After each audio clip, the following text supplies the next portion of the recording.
Magandang araw mga ka-farm, kanegosyo, kababoy.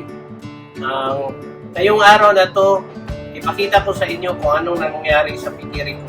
Kasi matagal na akong hindi nag-video. Dahil medyo humihina na yung negosyo ko kasi natatakot ako ng ESF. Bininta ko na halos yung mga baboy ko kasama na yung mga saw. Nagmaskaling ako. Pero yung narinig kong magandang balita, yung presyo ng baboy na i-press daw sa 210 per kilo ang farm gate, medyo nagpaplano ako, magbabalik ako sa January 2026. Kung sakali matuloy, maghanap ako ng bagong breeding na sa aking babuyan para madali lang marami yung mga alaga ko. Tingnan ninyo yung sitwasyon ngayon sa pigiri ko. Naka-disinfect lang ito palagi, nakapalibot ng trapal. Ituturo ko kayo ngayon doon sa pigiri ko. Ito ngayon ang sitwasyon sa pigiri ko. Makikita ninyo lahat, halos empty na.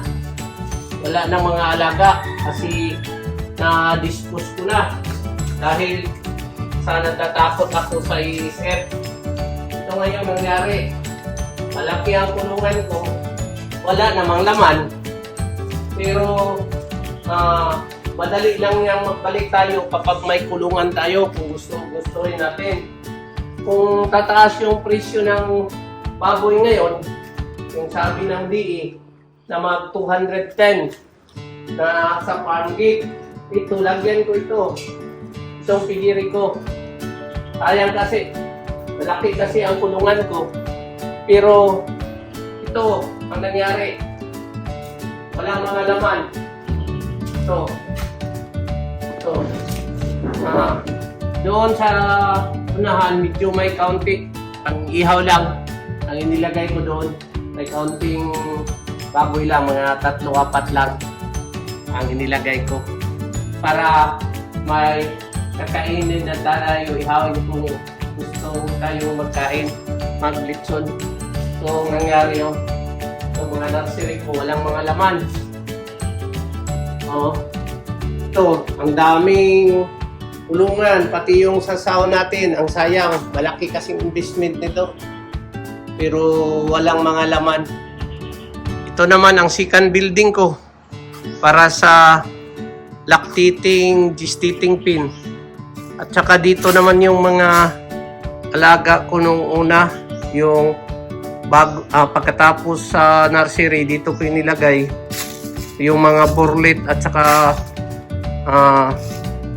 mga gawing inahin, mga saulit. Yung mga maliliit pang nagagawing inahin at saka bur dito.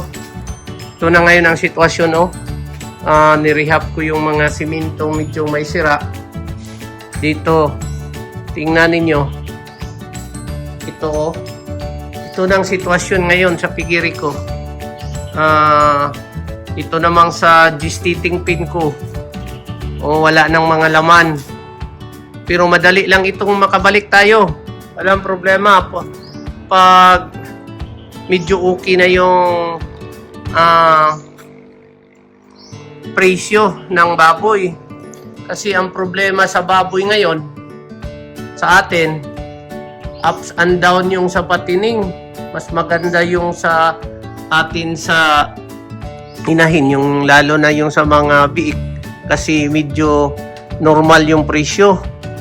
Pero ang problema naman sa atin na yung maliit lang ang anak ng mga inahin at saka yung problema naman yung sakit na ESF. Kasi kung darating yung sakit ng ESF, karamihang matamaan.